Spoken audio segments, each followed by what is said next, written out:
Hi friends, this is Ajit Kumar. Welcome to my channel English Tutorial Academy. நம்ம இன்னைக்கு ரொம்ப யூஸ்ஃபுல்லான concept தாங்க பார்க்க போகிறோம். Usage of weather. ஓகேங்களா? ஸோ இதோட தமிழ் மீனிங் வந்து என்று அப்படின்னு வரும். வெதர் அப்படின்றது வந்து ஒன் ஆஃப் த கன்ஜெக்ஷன். அப்போது இதோட சென்டென்ஸ் ஸ்ட்ரக்சர் வந்து ரெண்டு மெயின் கிளாஸ் வரணும். அது ஜாயின் பண்ணதுக்கு இந்த வெதர் கன்ஜெக்ஷன் நம்ம யூஸ் பண்ண போகிறோம். எக்ஸாம்பிள் பார்க்கலாம். அவள் வருவாளா என்று எனக்கு தெரியாது. அப்போ இந்த சென்டென்ஸில் வந்து என்று வந்திருக்கு. அப்போ இங்கே நம்ம வந்து வெதர் யூஸ் பண்ணணும். ஓகேங்களா?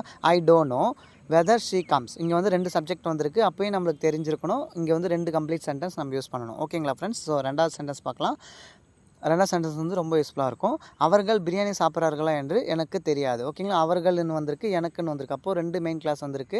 ஓகேங்களா? ஸோ அதை ஜாயின் பண்ணதுக்கு என்று அப்படின்ற ஒரு கன்ஜெக்ஷன் நம்ம யூஸ் பண்ண போகிறோம். ஐ டோன்ட் நோ அப்படின்னா எனக்கு தெரியாது. Whether they eat biryani. ஓகேங்களா?